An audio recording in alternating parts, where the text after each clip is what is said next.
بسم الله الرحمن الرحيم. الحمد لله رب العالمين، والصلاة والسلام على أشرف الأنبياء وسيد المرسلين نبينا محمد وعلى آله وصحبه أجمعين. أما بعد،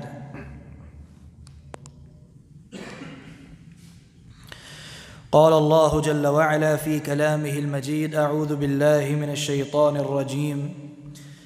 ألم يروا كم أهلكنا من قبلهم من قرن مكناهم في الأرض ما لم نمكن لكم وأرسلنا السماء عليهم مدرارا وجعلنا الأنهار تجري من تحتهم فأهلكناهم بذنوبهم وأنشأنا من بعدهم قرنا آخرين. وقال تعالى: أولم يسيروا في الأرض فينظروا كيف كان عاقبة الذين كانوا من قبلهم كانوا هم أشد منهم قوة وآثارا في الأرض فأخذهم الله بذنوبهم وما كان لهم من الله من واق. آج انشاءاللہ ہم جس موضوع پہ درس کریں گے وہ ہے عنوان: گناہوں کے اثرات ہماری زندگیوں پہ۔ امام ابن القیم رحمہ اللہ بیان کرتے ہیں، فرماتے ہیں: هل في الدنيا والآخرة شر وداء إلا سببه الذنوب والمعاصي، کہ کوئی بھی شر ہے یا کوئی بھی بیماری ہے، کوئی بھی نقصان ہے دنیا اور آخرت میں، إلا سببه الذنوب والمعاصي، تو اس کا سبب صرف ذنوب اور معاصی ہیں۔ یعنی کوئی بھی ایسا گناہ نہیں کہ جس کا نقصان نہ ہو، کوئی کبیرہ گناہ ہو یا صغیرہ گناہ ہو، ہر گناہ کا نقصان ہوتا ہے۔ چھوٹے گناہ ہیں تو تھوڑا نقصان ہے، بڑے گناہ ہیں تو بڑا نقصان ہے، اس سے بڑے گناہ ہیں تو بڑا نقصان ہے۔ گناہوں کے مطابق نقصان بڑھتا رہتا ہے،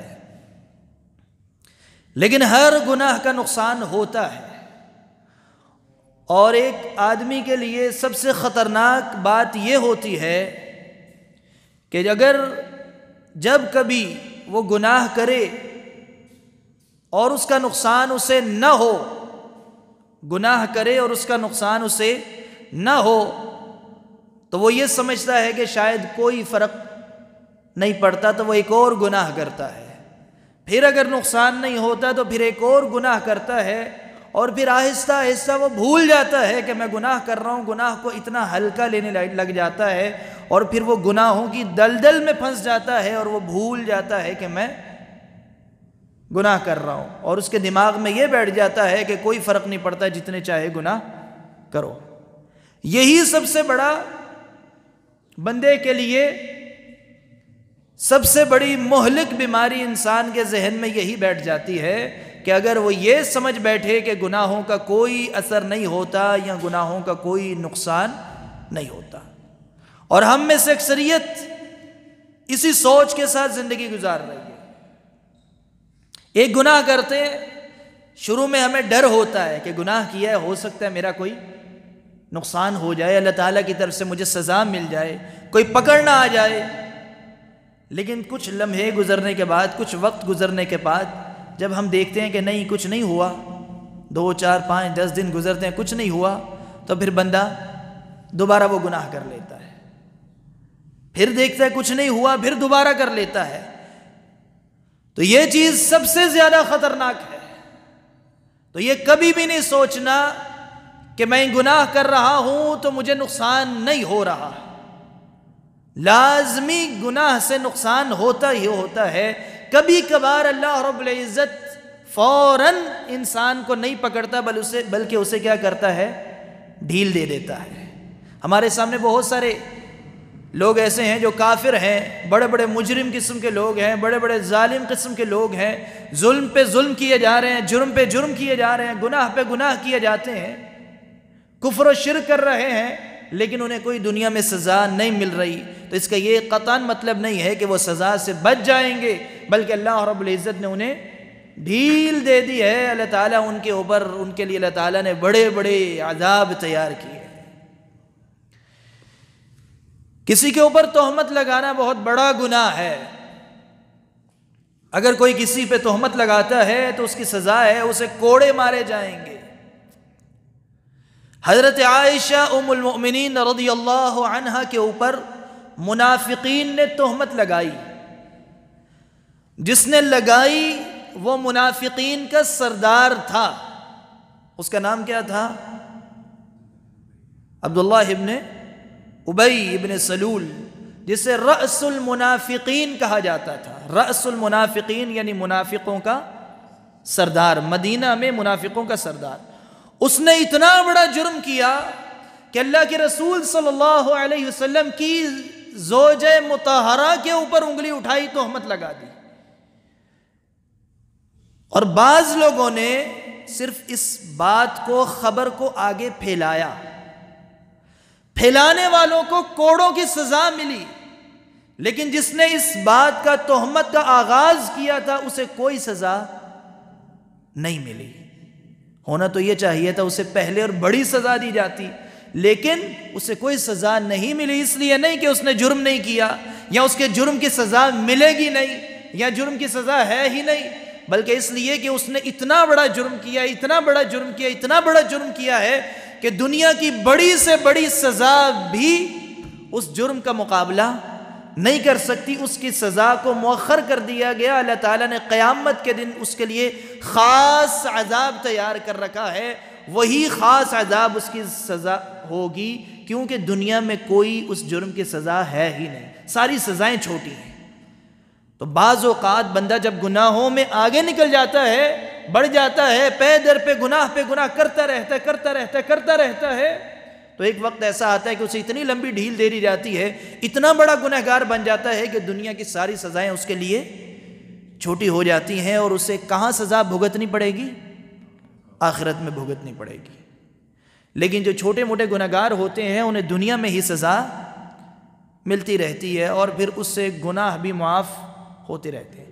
لیکن سزا ہر گناہ کی ہوتی ہے، نقصان ہر گناہ کا ہوتا ہے۔ کسی بھی گناہ کو چھوٹا نہیں سمجھنا، حقیر نہیں سمجھنا، چاہے چھوٹا گناہ ہو یا بڑا ہو۔ انسان صغیرہ گناہ کو صغیرہ سمجھ کے کر بیٹھتا ہے، پھر کرتا ہے کہ صغیرہ کوئی بات نہیں، پھر کرتا ہے صغیرہ کوئی بات نہیں، تو نتیجتاً وہ پھر ایک دن آتا ہے کون سے گناہ پہ پڑ جاتا ہے؟ کبیرہ میں پڑ جاتا ہے۔ پھر کبیرہ گناہ کرتا رہتا ہے، پھر نتیجتاً ایک دن کفر و شرک تک پہنچ جاتا ہے، جب گناہوں کو بالکل ہلکا لینے لگ جاتا ہے۔ جبکہ اللہ کے رسول صلی اللہ علیہ وسلم نے فرمایا کہ مومن بندہ چھوٹے سے چھوٹے گناہ کو بھی کس طرح سمجھتا ہے؟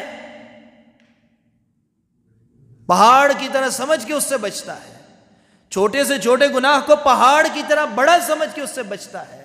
یہ نہیں کہ کبیرہ گناہ کو چھوٹا بنائے، بلکہ صغیرہ کو بھی بڑا سمجھ کے، پہاڑ کی طرح سمجھ کے اس سے بچتا ہے۔ تو کوئی ایسا گناہ نہیں ہونا چاہیے کہ جس سے ہمیں ڈر نہ ہو۔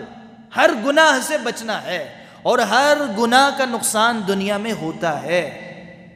بعض لوگوں کو جو بڑے گناہگار ہیں انہیں تو اللہ تعالیٰ ڈھیل دے دیتا ہے، لیکن مختلف شکلوں میں گناہوں کی سزا ہمیں دنیا میں بھی ملتی رہتی ہے۔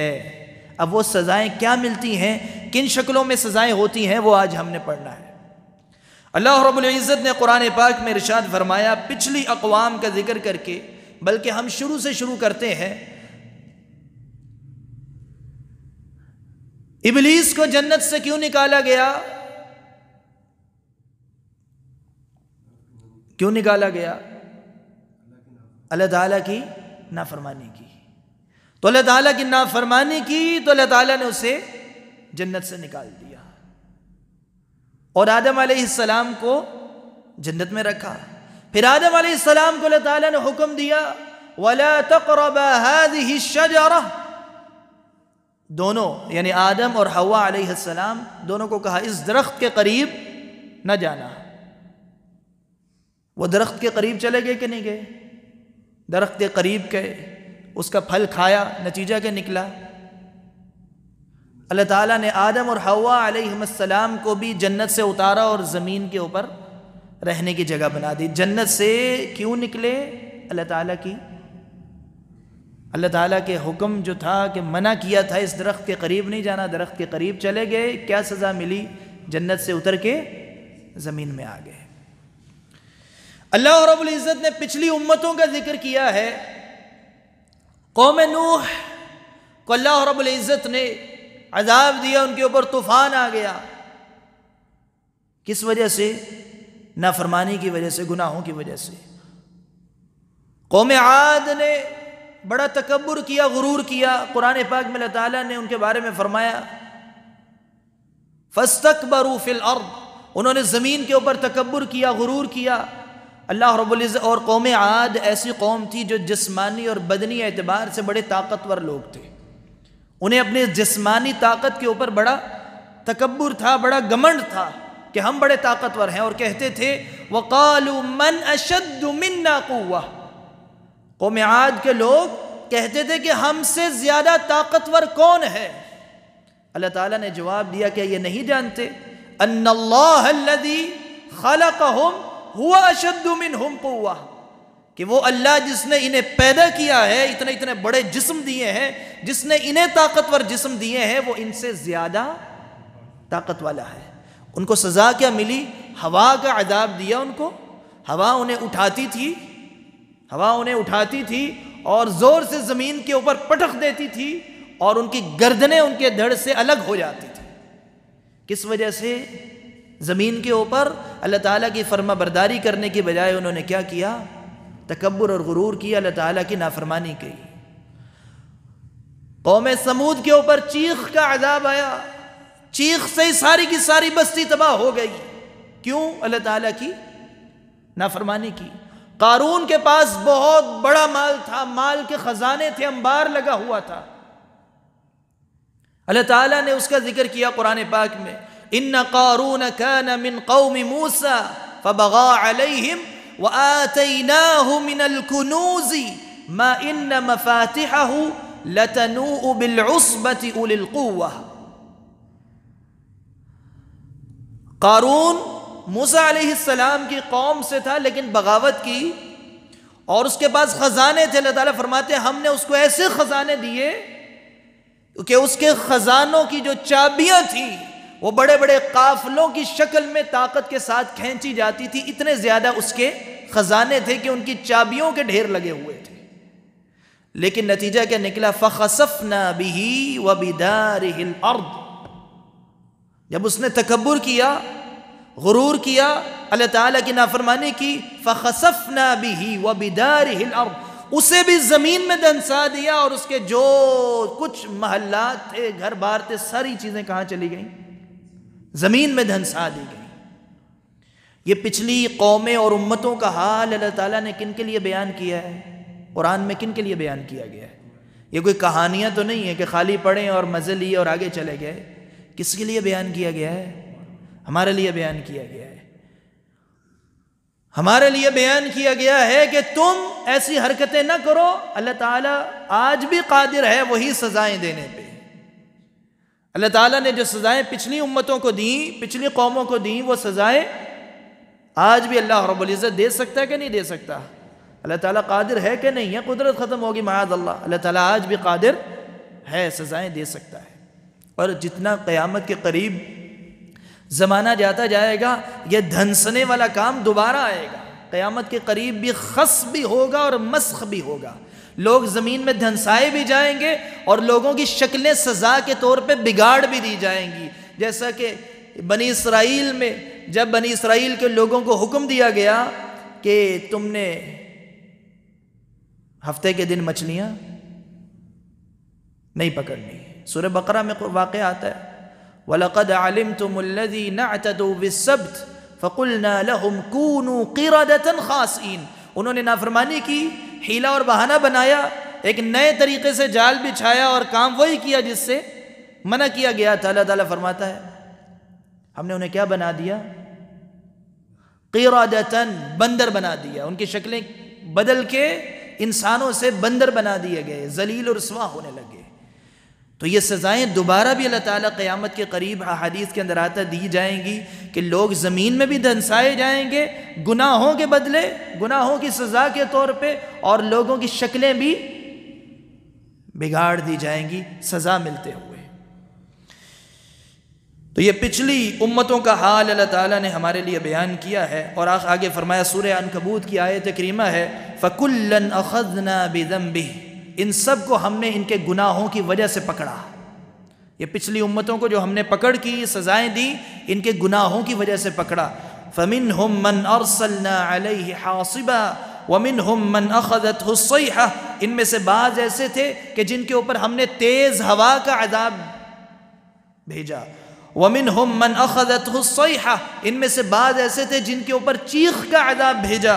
وَمِنْهُمْ مَنْ خَسَفْنَا بِهِ الْأَرْضِ، ان میں سے بعض ایسے تھے کہ جن کو ہم نے زمین کے اندر دھنسا دیا۔ وَمِنْهُمْ مَنْ أَغْرَقْنَا، اور ان میں سے بعض ایسے تھے جنہیں ہم نے غرق کر دیا۔ وَمَا كَانَ اللَّهُ لِيَظْلِمَهُمْ، اور اللہ تعالیٰ نے ان کے اوپر ظلم نہیں کیا۔ وَلَكِنْ كَانُوا أَنفُسَهُمْ يَظْلِمُونَ، بلکہ یہ لوگ خود اپنے نفس کے اوپر ظلم کرتے تھے۔ یہ جو گناہ ہوتا ہے یہ اپنے نفس کے اوپر بندہ خود ظلم کرتا ہے، تو اللہ رب العزت نے ان کے ظلم کی وجہ سے انہیں یہ ساری سزائیں دی، اور مختلف شکلوں کی سزائیں پچھلی امتوں کو ملتی رہی، اور آج بھی مختلف سزائیں ملتی ہیں۔ بس فرق یہ ہے کہ پچھلی امتوں کو جب سزائیں ملتی تھی تو پوری کی پوری امت، پوری کی پوری قوم تباہ ہو جاتی تھی، لیکن اس امت کو سزائیں ملیں گی لیکن پوری کی پوری امت کبھی تباہ، ایک جھٹکے میں کوئی انسان باقی نہ رہے، سارے مارے جائیں، ایسا نہیں ہوگا، لیکن سزائیں اس امت میں ملتی رہیں گی، اور ملتی ہیں مختلف شکلوں میں ملتی ہیں، لیکن ہم چونکہ پڑھتے نہیں اس لیے ہمیں محسوس نہیں ہوتا، یہ ہماری توجہ نہیں جاتی۔ جب انسان گناہ کرتا ہے تو گناہ کی مختلف سزائیں ہوتی ہیں۔ سب سے بڑی سزا، سب سے پہلی سزا، جو بندہ گناہوں کی طرف لگ جاتا ہے تو سب سے پہلی سزا اسے ملتی ہے کہ وہ دین کے علم سے محروم ہو جاتا ہے، دین کے علم سے محروم ہو جاتا ہے۔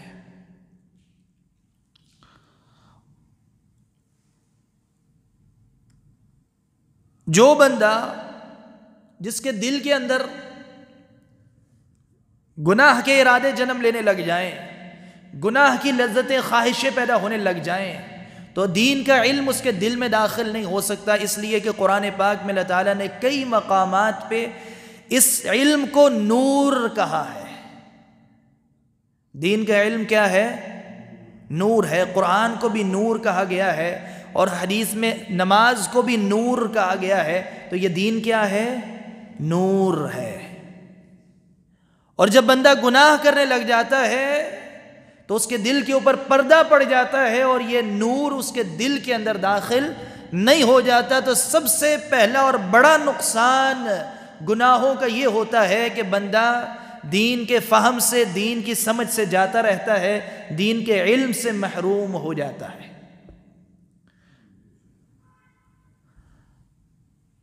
اور اس کے بعد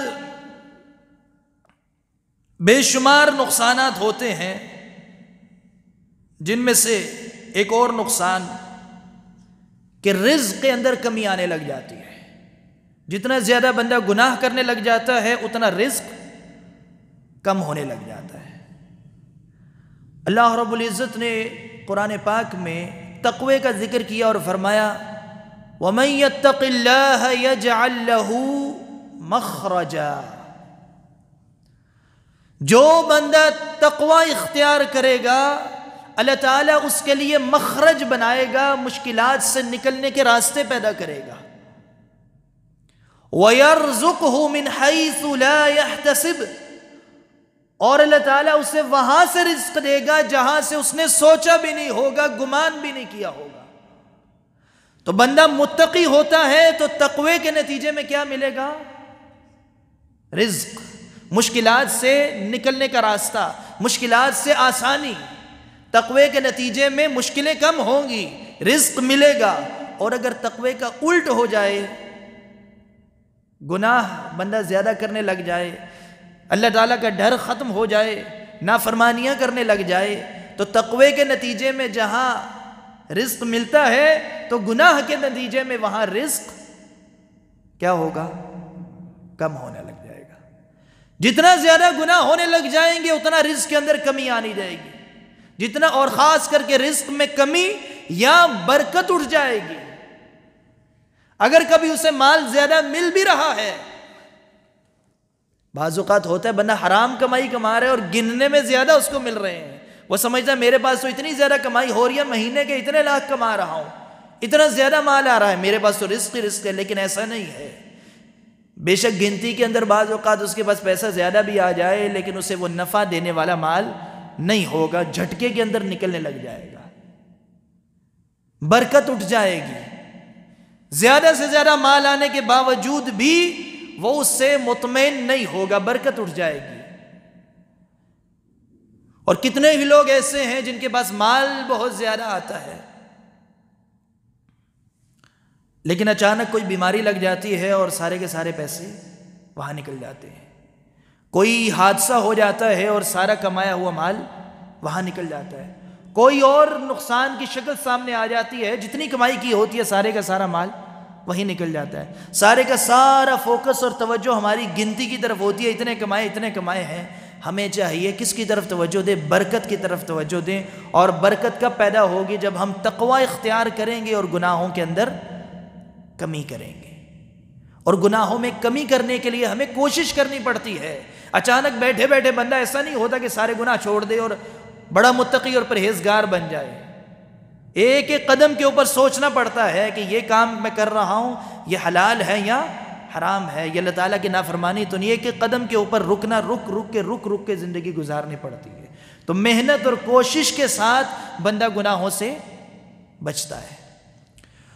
اور نیکی اور گناہ کا معاملہ ایسا ہے، نیکی کرنے سے بندے کا ایمان بڑھتا ہے اور گناہ کرنے سے بندے کا ایمان کم ہوتا ہے۔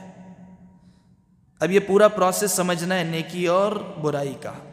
نیکی کرنے سے ایمان بڑھتا ہے اور گناہ کرنے سے ایمان کم ہوتا ہے۔ ایک چھوٹی سے چھوٹی نیکی ایمان کو بڑھاتی ہے، ایمان بڑھے گا چھوٹی سی نیکی سے تو اور نیکی کرنے کا شوق پیدا ہوگا، ایک اور نیکی کریں گے تو اور بڑھے گا، اور نیکی کا شوق پیدا ہوگا۔ اور دوسری طرف اگر چھوٹا سا بھی گناہ کریں گے تو ایمان کے اندر کمی آئے گی کہ نہیں آئے گی؟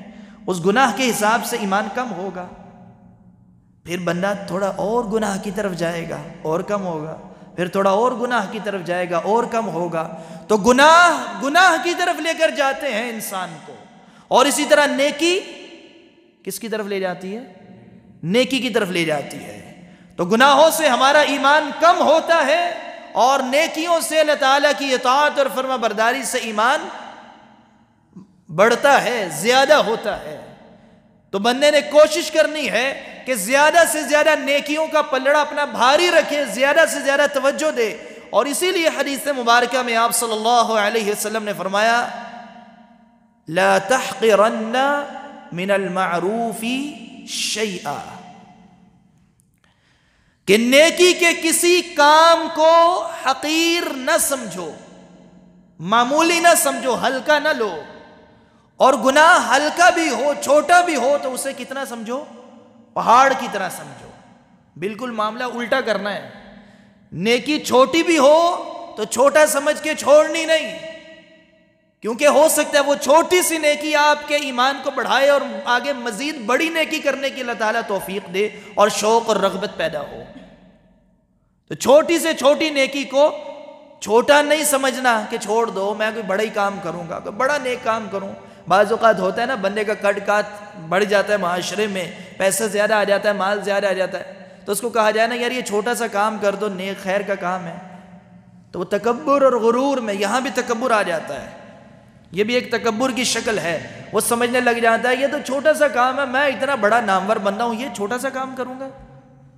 تکبر میں چھوٹی نیکی کو اپنے آپ کو بڑا سمجھ کے چھوٹی نیکی چھوڑ دیتا ہے۔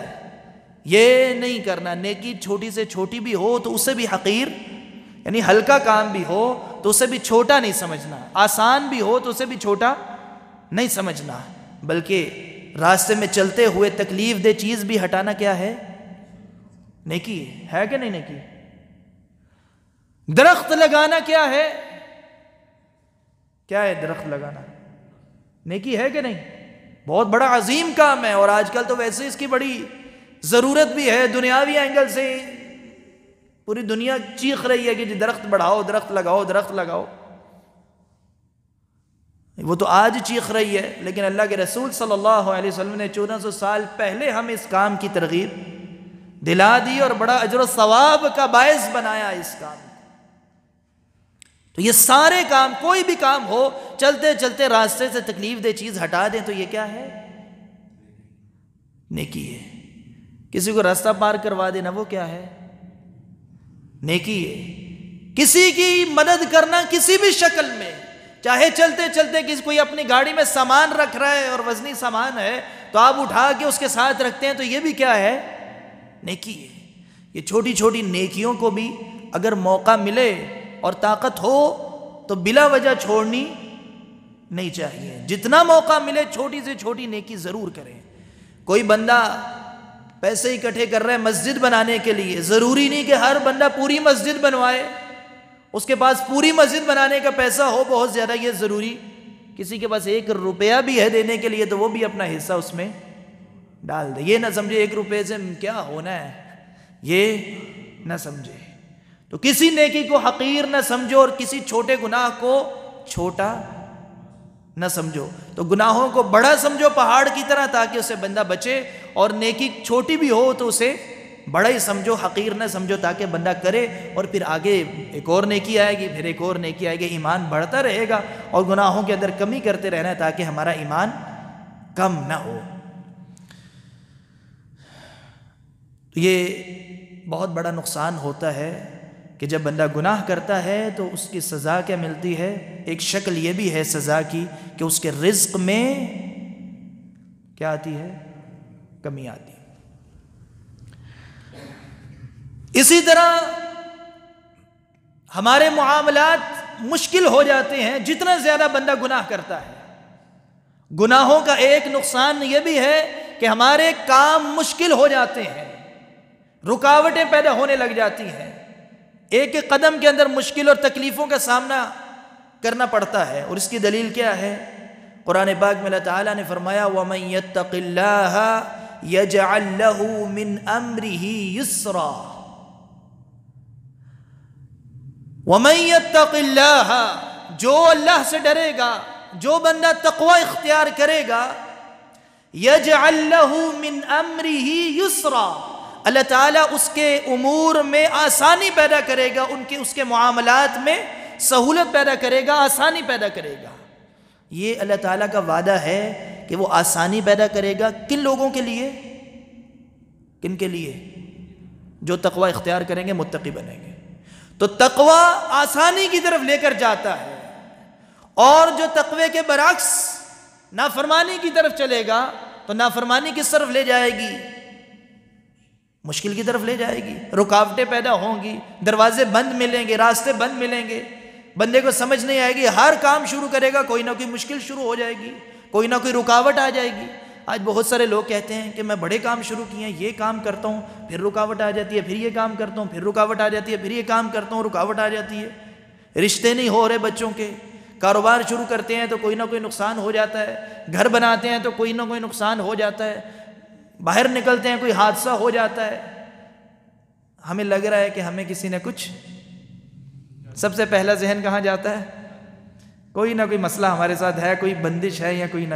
یہ نہیں سوچتے کہ ہم اپنی زندگی پہ غور کریں کہ ہم گناہ تو نہیں کر رہے. سب سے پہلے ہماری توجہ کس طرف جانی چاہیے؟ جادو کا انکار نہیں کیا جا رہا، اس کا اثر ہے، لیکن ہمیشہ پہلی توجہ اس کی طرف چلی جانا یہ نہیں ہونا چاہیے. پہلے یہ توجہ دیں کہ ہمارے گناہوں کی سزا تو نہیں مل رہی ہمیں، کہ جو ہمارے سامنے رکاوٹیں آ رہی ہیں. اس لیے کہ قرآن میں اللہ تعالیٰ نے متقیوں سے وعدہ کیا ہے کہ جو تقوی اختیار کریں گے ان کے معاملات میں آسانیاں ہوں گی. تو ہم تقوی سے دور ہیں، نافرمانیاں کر رہے ہیں، گناہ کر رہے ہیں، تو یہ راستہ کس طرف لے جائے گا؟ آسانیوں کی بجائے مشکلات کی طرف۔ کہیں ہم نافرمانیاں تو نہیں کر رہے، اگر نافرمانیاں کر رہے ہیں، گناہ کر رہے ہیں، تو اس وجہ سے کہیں مشکلات تو نہیں آ رہی، یہ پہلے سوچنا چاہیے۔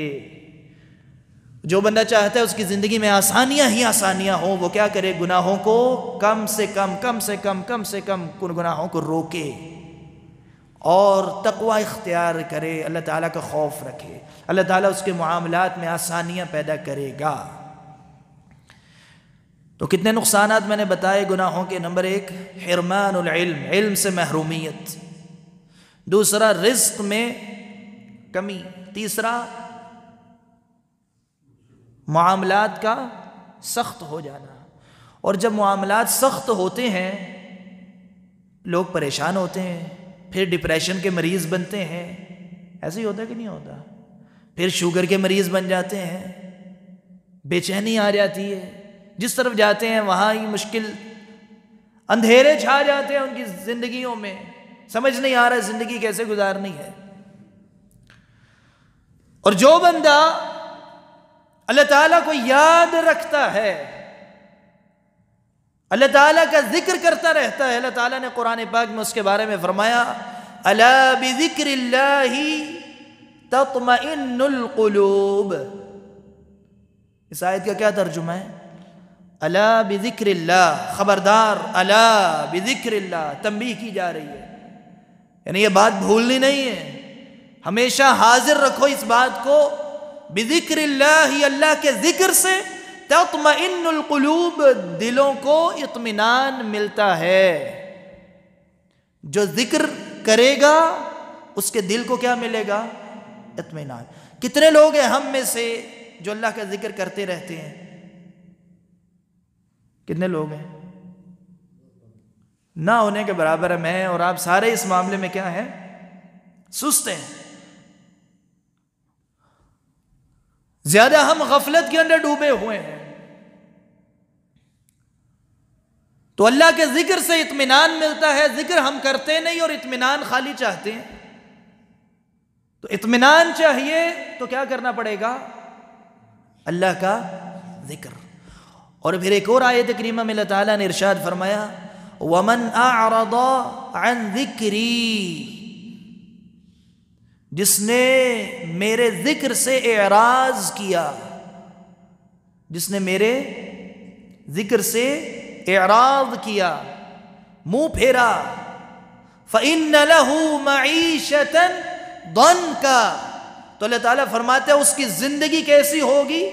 ضَنْكَ، تنگ کر دی جائے گی، اس کی زندگی تنگ ہو جائے گی۔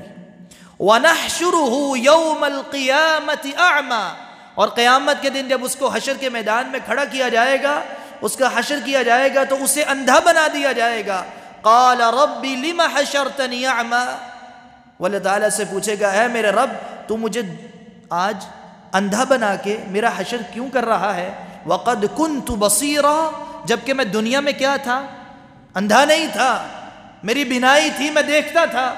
قال كذلك اتتك آیاتنا، اللہ تعالیٰ فرمائے گا اسی طرح جیسے تیرے پاس ہماری آیتیں آئیں، فنسیتها، اور تو نے انہیں بھلا دیا، وَكَذَلِكَ الْيَوْمَ تُنْسَى، اسی طرح آج تجھے بھی بھلا دیا جائے گا۔ تو اللہ رب العزت کے احکامات کو بھلانا نہیں، اللہ تعالیٰ کی ذکر کو بھلانا نہیں، جو بھلائے گا اس کی زندگی کیا کر دی جائے گی؟ تنگ کر دی جائے گی۔ پھر ہمارے دل جو ہے ان کو اللہ کے ذکر سے اطمینان ملتا ہے، کوئی بھی نیک کام ہے تو وہ اطمینان دیتا ہے، نماز ہے تو اس سے کیا ملتا ہے؟ سکون ملتا ہے کہ نہیں؟ آپ صلی اللہ علیہ وسلم نے کیا فرمایا کہ نماز کو میرے لیے آنکھوں کی ٹھنڈک بنایا گیا ہے، تو جو بے نمازی ہے اس کی زندگی میں بے چینی ہوگی کہ نہیں ہوگی؟ بے چینی ہوگی، چاہے اس کے پاس مال کے انبار لگ جائیں، ڈھیر لگ جائے، دولت جتنی چاہے جمع کر لے، اسے سکون اور اطمینان نہیں مل سکتا. کیوں؟ کیونکہ اس نے نماز چھوڑی ہے. پھر اس کے معاملات خراب ہونے لگ جائیں گے. وہ ٹینشن میں زندگی گزارے گا، کیونکہ نماز نور ہے، نماز روشنی ہے، اور جہاں نور ہوتا ہے وہاں اندھیرے ختم. اندھیرے کے اندر بے چینی ہوتی ہے کہ نہیں ہوتی؟ اندھیرے میں بے چینی ہوتی ہے یا نور میں؟ اندھیرے میں بے چینی ہوتی ہے، کیونکہ وہ سمجھ نہیں آ رہا، دکھائی نہیں دے رہا. پھر دل کے اندر خوف پیدا ہوتا ہے، اندھیرے سے دل میں خوف پیدا ہوتا ہے، بے چینی ہوتی ہے، خوف پیدا ہوتا ہے، ڈر پیدا ہوتا ہے. بندے کو اطمینان اور سکون کبھی بھی نہیں ملتا. اور اندھیروں میں شیاطین کا غلبہ روشنی کی بنسبت زیادہ ہوتا ہے. اس لیے سورۃ الفلق میں رات کا ذکر آیا ہے. آیا کہ نہیں آیا؟ قل اعوذ برب الفلق من شر ما خلق ومن شر غاسق اذا وقب. رات کے اندھیرے سے پناہ جب وہ رات پوری کی پوری چھا جائے. شیاطین کا غلبہ زیادہ ہوتا ہے، اور جہاں روشنی ہوتی ہے وہاں شیاطین کا غلبہ اثر کم ہو جاتا ہے. تو جتنا زیادہ نیکی کریں گے، نماز پڑھیں گے، نماز نور ہے، شیاطین کے اثر و رسوخ سے پیچھے ہٹیں گے، دل کے اندر خوف نہیں رہے گا، راستہ واضح نظر آئے گا، اندھیروں سے نکلیں گے، تو بے چینی اور قلق اور جو پریشانیاں ہیں ان سے ہمیں کیا ملے گی؟ نجات ملے گی. تو جتنا زیادہ بندہ نافرمانیاں کرے گا اتنا نور سے دور ہوگا، اتنا اس کے دل کے اوپر. اور اللہ کے رسول صلی اللہ علیہ وسلم نے فرمایا جب کوئی بندہ گناہ کرتا ہے تو اس کے دل کے اوپر کیا لگ جاتا ہے؟ ایک نقطہ لگ جاتا ہے. جب کوئی بندہ گناہ کرتا ہے تو گناہ کے بدلے دل پہ ایک نقطہ لگ جاتا ہے. اگر وہ توبہ کر لے، اللہ تعالیٰ سے مغفرت کا سوال کرے، معافی مانگ لے، تو وہ نقطہ صاف ہو جاتا ہے. اور اگر توبہ نہ کرے، معافی نہ مانگے اور گناہ کر لے تو نقطہ بڑھ جاتا ہے. پھر اور اگر گناہ کر لے نقطہ بڑھ جاتا ہے. پھر آہستہ آہستہ آہستہ سیاہی بڑھتی رہتی ہے، بڑھتی رہتی ہے، بڑھتی رہتی ہے. وہ سیاہی پورے دل کے اوپر غالب آ جاتی ہے. ٹھیک ہے، دل سیاہ ہو جاتا ہے. اور جب دل سیاہ ہو جاتا ہے تو پھر یہ نور کا اثر نہیں ہوتا. پھر جب نور داخل نہیں ہوتا تو پھر بندے کو بے چینی ہوتی ہے، پھر سارا سکون اور اطمینان ختم ہو جاتا ہے. پھر حتیٰ کہ بعض لوگ ایسے ہیں جن کے بارے میں قرآن پاک میں اللہ تعالیٰ نے فرمایا کَلَّا بَلْ رَانَ عَلَىٰ قُلُوبِهِمْ مَا كَانُوا يَكْسِبُونَ. رَانَ عَلَىٰ قُلُوبِهِمْ، ان کے دل بالکل بھر گئے، سیاہی سے زنگ آلودہ ہو گئے. کس وجہ سے؟ جو انہوں نے کمائی کی ہے، گناہ کرتے رہے کرتے رہے کرتے رہے کرتے رہے، پورے دلوں کے اوپر سیاہی پھیل گئی، زنگ لگ گیا. اور ایسے ہی لوگوں کے بارے میں اللہ تعالیٰ نے سورہ بقرہ کے آغاز میں فرمایا ختم اللہ علی قلوبہم، ان کے دلوں میں اللہ نے مہر لگا دی. جب بندہ بہت زیادہ گناہوں میں آگے نکل جاتا ہے، اللہ تعالیٰ کی نافرمانیوں میں، بغاوت میں آگے نکل جاتا ہے، تو ایک وقت آتا ہے کہ اس کا دل بالکل سیاہ ہو جاتا ہے، بند ہو جاتا ہے، زنگ آلودہ ہو جاتا ہے، پردہ پڑ جاتا ہے. اس کے بعد وہ ہدایت کے قابل بھی نہیں رہتا. تو یہ سٹیج پہ بندہ کب پہنچتا ہے؟ آہستہ آہستہ آہستہ آہستہ گناہ کرتا رہتا ہے، نقطے لگتے رہتے ہیں اور پھر پورے کا پورا دل سیاہ ہو جاتا ہے. تو چھوٹے سے چھوٹا گناہ بھی ہو جائے تو فوراً بندے نے کیا کرنا ہے؟ معافی مانگنی ہے، فوراً رجوع کرنا ہے. لیکن اگر بندہ یہ کہے، ٹیسٹ کرنے لگ جائے، گناہ کیا ہے، نہیں کچھ نہیں ہوا، سزا تو کوئی نہیں ملی، چلو ایک اور گھر لو، کچھ نہیں ہوتا ہے ہمیں، بس باتیں ہی ہیں. سب سے بڑی سزا بندے کے لیے یہی ہوتی ہے کہ وہ یہ سمجھ بیٹھے کہ گناہ کرنے سے کچھ نہیں ہوتا. تو اپنے آپ کو زندگی کے اندر اطمینان دینا ہے، سکون دینا ہے، تو پھر کیا کرنا ہے؟ گناہوں سے بچنا ہے. جتنا زیادہ گناہ بندہ کرے گا اتنی عقل اس کی ماری جائے گی، اتنا غفلت کا شکار ہوگا، اتنا بے چینی ہوگی، اتنا قلق ہوگا، ڈر ہوگا، اور زندگی صحیح طریقے سے گزرے گی نہیں. رزق کے اندر کمی آ جائے گی، اس کے معاملات کے اندر رکاوٹیں پیدا ہوں گی، اور اللہ کے دین سے دور ہوتا رہے گا۔ اللہ تعالیٰ سے دعا ہے اللہ تعالیٰ ہمیں ان تمام نقصانات سے محفوظ رکھے اور گناہوں سے ہمیں محفوظ رکھے، زیادہ سے زیادہ نیکی کرنے کی توفیق عطا فرمائے۔ وصلی اللہ علی نبینا محمد وعلی آلہ وصحبہ اجمعین۔